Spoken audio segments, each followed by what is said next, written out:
श्री कृष्ण कन्हैया लाल की जय। श्री निजानंद स्वामी की जय। श्री प्राणनाथ प्यारे की जय।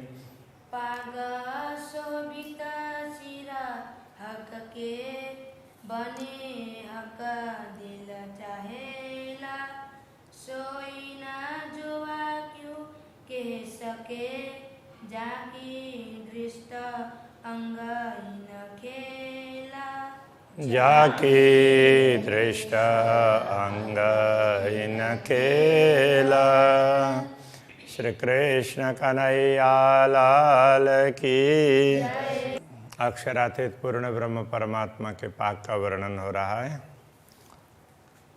तो उसके लिए कह रहे हैं दुग्धवी शोभा तो कहूँ जो पगड़ी शोभा है, और पाग में जो दुग्धुगी की शोभा है ना, उसको हम अलग प्रकार से वर्णन कर सकते हैं, किंतु वो पाक की और उसकी अलग अलग शोभा हो तो वर्णन करें ना।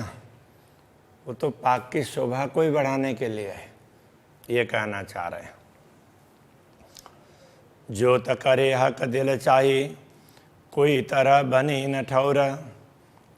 तो इनमें से जो प्रकाश निकलता है, जैसा राज्य चाहते हैं उस प्रकार का प्रकाश निकलता है। इसलिए ये दुग्धुगी की शोभा कोई विशेष प्रकार की शोभा है, तो पाक की शोभा को बढ़ाने के लिए है। वो कहने का तरीका अलग है। ये क्यों आवे जुगत जुआमिने, क्यों कहूँ ए है सलूक। तो ये कितनी युक्तिपूर्वक इसकी संरचना है, तो वो जिह्वा के द्वारा बताया नहीं जा सकता। और ये कितना सुंदर है ये भी नहीं बताया जा सकता है। जो ए तरह आवे रूह दिल में, तो तवई होवे टूक टूक। ये किस प्रकार से इतने सुंदर है, तो ये रीत ब्रह्मात्माओं के दिल में आ जाए, वो समझ जाएं, तो उसी समय उनका दिल है वो टुकड़े टुकड़े हो जाता। कहने का तात्पर्य उसके अंदर ये चुभ जाता, तो जब तक ना देखें तब तक उनको संतोष नहीं होता। इन पागई में है दुग्धुगी, बनी पागई में कलंगी। तो इसी पाग में ही दुग्धुगी है और कलंगी भी पाग में ही है। पाग की शोभा बढ़ाने के लिए है। ए जंग करे ज्योत ज्योत सो। अब पाग की ज्योति अलग प्रकार से है और दुग्धुगी की ज्योति अलग प्रकार से। दोनों की ज्योति एक दूसरे के साथ में द्वंद्व करते हैं। ये बनाए लह का दिल की, इनकी अलग अलग शोभा, इतनी सुंदर शोभा क्यों है, तो कहते हैं कि ये अक्षरातीत धामधनी ने दिल से इनको तैयार किया है। इसलिए कई जिनसें कई जुगतें कई तरह भांत सल की। ये इसमें कई साधन हैं, कई सामग्री भी है इसके अंदर जुड़ी हुई। तो जैसे अलग अलग बेल बुट्टे वगैरह, तो अलग अलग रत्न वगैरह, ये सब जिन्स कहने से सब वस्तुएं, और उनको अलग अलग तरीके से युक्तिपूर्वक उसके अंदर सजाया है। कई तरह भांत सल्लू की ये, इसलिए ये एक प्रकार से सुंदर नहीं है, कई प्रकार से सुंदर है। उसके एक बुट्टे को देखते हैं तो उसकी सुंदरता और प्रकार की दिखाई देती है। तो ऐसे तो कई प्रकार की सुंदरता हैं। कई रंग नंग तेज रोशनी, अनेक प्रकार के रंग के रत्न हैं, उनसे निकलने वाले चमक, उनसे प्रकाश, और वो इतना देदीप्यमान वो चमकता है। नूर छायो अंबर जिमी जे, तो उस प्रकाश से पूरा परमधाम का आकाश और परमधाम की भूमि पूरा मानो छा जाता हो, इतना ज़्यादा प्रकाश है। चित चाहिए ठौर दुग्धुगी, सब बनी पाग पर तिन। जित चाहिए, जहाँ दुग्धुगी होनी चाहिए तो वहाँ पर दुग्धुगी है। ठौर कलंगी के कलंगी, जहाँ कलंगी होनी चाहिए वहाँ कलंगी है। सिपत न जो वहाँ पहुँचा था, इसलिए इस पाक की शोभा का वर्णन जिह्वा के द्वारा नहीं हो सकता। कई सुख सलूकी न पाग में, पाग को देखते हैं तो उसकी सुंदरता देखते ही रहें ऐसा होता है, उससे अपार सुख प्राप्त होते हैं। मैं तो कहूँ विदय का, मैं तो एक ही बात बता जा रहा हूँ, दिल चाही रूह देखत, ब्रह्मात्मा अपने दिल की चाहना के अनुसार देखती है, दर्शन करती है। किंतु ये क्या कहना चाह रहे हैं, एक क्षण में रूप अनेक, देखते जाएं तो क्षण क्षण में उसके रूप में नवीनता आती है। बस मैं तो ये आपको समझाना चाह रहा हूँ, ये बता रहे हैं। ना कछु खोली ना फेर बांधी, इन पागई में कई गुण। तो इस पाग में इतने गुण हैं कि इसको न तो उसको कभी खोलना पड़ता, उसको खोल करके फिर दोबारा बांधना पड़ता हो, ऐसा है नहीं। तो इस प्रकार के इसमें कई गुण हैं। पल पल में सुख दिल चाहे, नए नए देत रोहन। तो ये पाग एक एक पल में ब्रह्मात्माओं को उनकी चाहना के अनुसार सुख देने के लिए सक्षम है। अक्षराते धामधनी ने इसकी शोभा ब्रह्मात्माओं को आनंदित करने के लिए बनाई है, ये कहना चाह रहे हैं। या विध कई सुख देता है, या वस्त्र या आभूषण, इस प्रकार परमधाम के वस्त्र, श्री राज्य के वस्त्र हों या आभूषण, वो ब्रह्मात्माओं को अनेक प्रकार के सुख प्रदान करते हैं। सुख का स्वरूप श्रृंगार के, किन विध कहूँ मुख इन। अक्षरातीत धामधनी के श्रृंगार के स्वरूप की क्या बात कहूँ, उससे क्या ब्रह्मात्माओं को कितना सुख प्राप्त होता है, इस बात को इस मुँह से क्या बताऊँ। तिलक नासिका नेत्र की, केश लवन कान गाल। मुखमंडल की शोभा देखते हैं, तिलक, नासिका, नेत्र की शोभा, केश का लावण्य, कान गाल उनकी गुलाबीपन, तो इन सब का दर्शन करते हैं। मुख चौक देख नयन रूह के, पूरे मुखमंडल जिसमें पूरे मुखमंडल के जितने अंग बताए हैं उनको आत्मा की दृष्टि से देखने लग जाते हैं, तो रोम रोम छेदे ज्यों भाल। तो आत्मा को ऐसा लगता है कि उसका चिंतन करते हैं तो भी जब तक ना दिखे ना तब तक वो हृदय को, मानो हृदय को ही नहीं रोम रोम को भाले छेद रहे हैं। तो इस तरह से पीड़ा होती है। तो कब वो देखने मिले ये उत्कंठा बनी रहती है, तो उस समय वो पीड़ा भी होती है। तो विरह में ये होता है।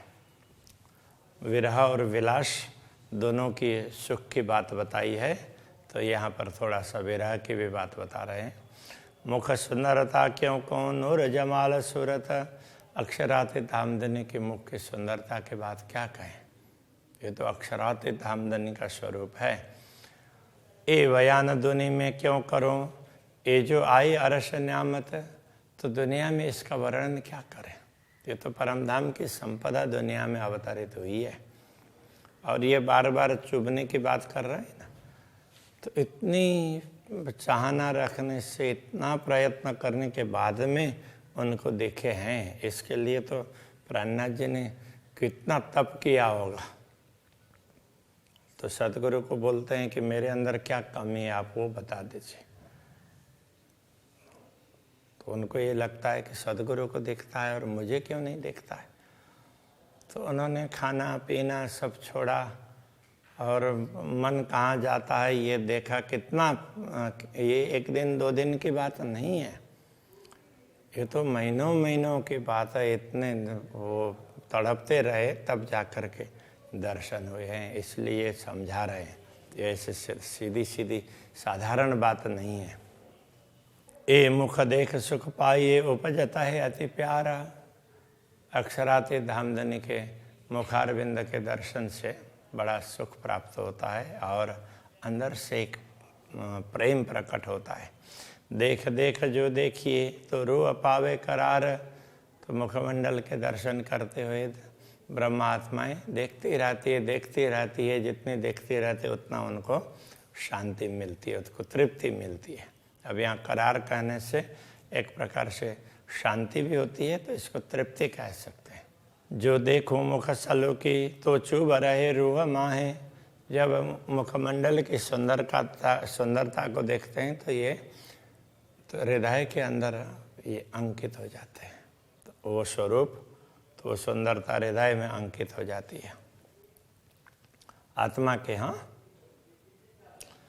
ए सुख मुख अरस का कह ना सके जो आए, तो परमधाम का ये सुख है, इसको इस मूस की जिह्वा के द्वारा बताया नहीं जा सकता।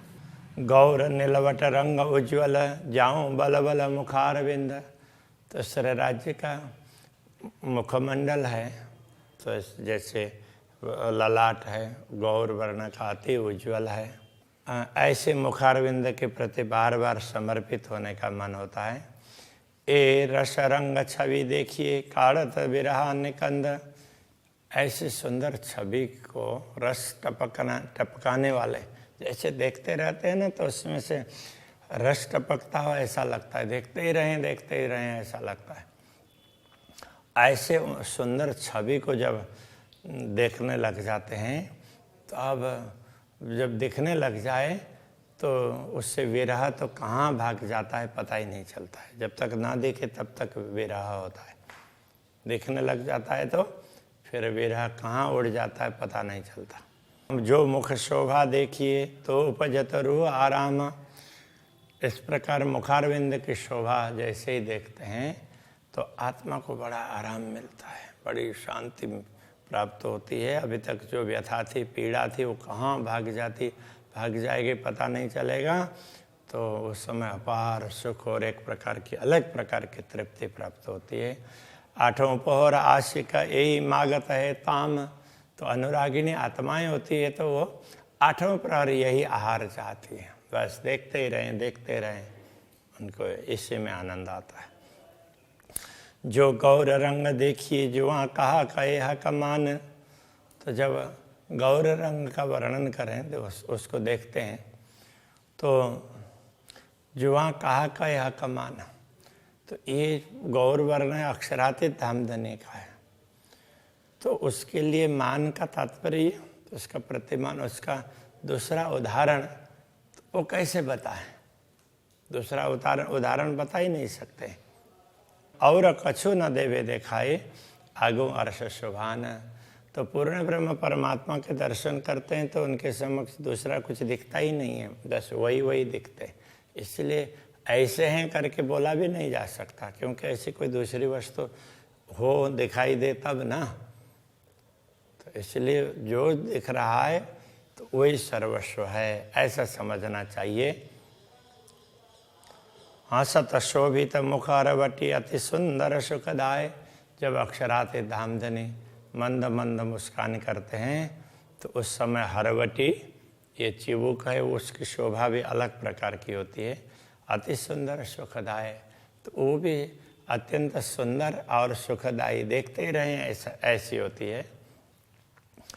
हाय हाय रूह नजर यासों बांध के क्यों टूक टूक होए न जाए, जब आत्मा की दृष्टि इस चिबुक में पड़ती है तो लगता है कि बस इसी को ही देखते रहें, इसी में समर्पित हो जाएं, ऐसा लगता है। अति गौर सुंदर हरवटी, ये चिबुक है अत्यंत गौर वर्ण का है, बड़ा सुंदर है। और अत्यंत शोभा शलूक, इसकी शोभा कैसी है? अच्छी है, बड़ी सुंदर है। बड़ा अचरज ये देखिया जीवरा सुनत न होत टूक टूक, ये आश्चर्य की बात है कि ऐसा आश्चर्य देखने को मिल रहा है कि इतने सुंदर स्वरूप को देख करके भी ये जीव है शरीर में पड़ा रहा है, इसको तो टुकड़े टुकड़े हो करके उसको शरीर को छोड़ करके, शरीर को त्याग करके तो निकल जाना चाहिए। हरवटी अधूर बीच लाक, अब ये चिबुक हरवटी और उसके अधर के बीच में ये गहराई यहाँ होती है ना, यहाँ गहराई, वो भी बड़ी सुंदर लगती है।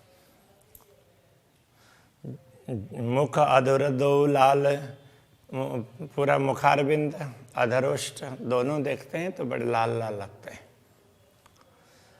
ये लालक मुख देखे पीछे, इस मुंह की ऐसी लालिमा देखने के पश्चात हाय हाय लगत न भैड़े हैड़े भाल। तो बड़े खेत की बात है कि दिल में कोई भाला नहीं चुभ रहा है कि इसको मैं प्रत्यक्ष देखूं, ऐसा नहीं हो रहा है, ये बड़े खेत की बात है, ऐसा बोल रहे हैं। शोभे हंसत हरवटी, बड़ी अचरज सल्लू की मुख। जब श्रीराज जी हंसते हैं ना, मुस्कुराते हैं, तो उस समय उनकी हरवटी, तो ये चिबुक है उसकी शोभा, तो वो भी हंस रहा है ऐसा लगता है। बड़ी अचरज सल्लू की मुख, उनका मुखारविंद बड़ा ही आश्चर्य पैदा करने वाला, इतना सुंदर दिखाई देता है कि लगता है कि ऐसा भी हो सकता है क्या, ऐसा लगता है। रुआ देखे अंतर आँख खोल के, आत्मा अंतर की आँख खोल करके देखती है तो उपजे अरस सुख, तो उसको परमधाम के सुख का अनुभव होता है। अरे मैं परमधाम में हूँ, ऐसा लगेगा। क्यों कहूँ गौर गालन की शोभिता ते सुंदर, तो पूरे मुखमंडल में तो गाल भी हैं कपोल, तो उनके गौर वर्ण का क्या वर्णन करें। तो उनका क्यों कहूँ गालों का रंग, उनके रंग की क्या बात करें। अनेक गुण गालन में, ज्यों ज्योत किरण करता, ज्यों ज्योत किरण रंग तरंगा। गाल में ऐसे अनेक गुण हैं, अनेक प्रकार उसके ना आभा अलग अलग प्रकार की है। कहीं ज़्यादा गाल लाल लाल हैं तो कुछ में थोड़ा सा कम होगा ऐसे। तो उसकी जो कांति है, उसमें से जो ज्योति निकलती है, तो उसके वो रंग को देख करके ऐसा लगता है। तो इस प्रकार से उसकी बड़ी शोभा है। बारीक सुख स्वरूप के कोई जाने रूह मोमिन, अक्षराते धामधनी के स्वरूप के सुख हैं, बहुत बारीक हैं। कोई ब्रह्मात्मा उसको समझ सकती है, पहचान सकती है। इश्क इल्म जोश याई को, जाके होशियार रस में ताना। तो प्रेम ज्ञान जोश ये सब तो इनको ही प्राप्त हुआ है ना, क्योंकि जाके होशियार रस में ताना, जिनका असली स्वरूप तो परमधाम में है, तो उनको ही ये सब लाभ प्राप्त होता है, बाकी सबको प्राप्त नहीं होता। ए मुख अचरज अद्भुत गुण केते कहूँ गालन, ये मुखारविंद के गुण हैं, बड़े आश्चर्यजनक हैं इसकी शोभा। और गाल के भी गुण कितने बताएं।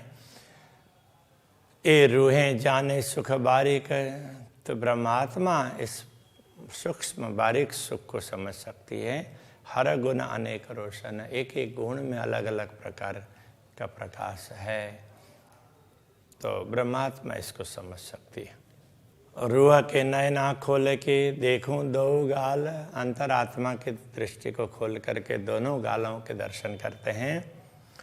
आशिक को मासूक का कोई भेद गया रंग लाल, तो ऐसे करते हैं तो लगता है कि अनुरागिनी आत्मा को अक्षरातीत धामधनी के गाल का जो लाल रंग है ना, उसके हृदय को विदीर्ण कर दिया है उसने, तो बस वही दिखता है, ये कहने का तात्पर्य है।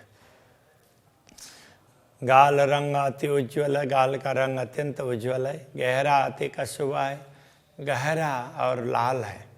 अति कसुम्बा बोलते हैं, कुसुम्ब पुष्प है, तो उसका वो लाल भी है और थोड़ा थोड़ा गुलाबीपन भी है, तो उस प्रकार के लालिमा है।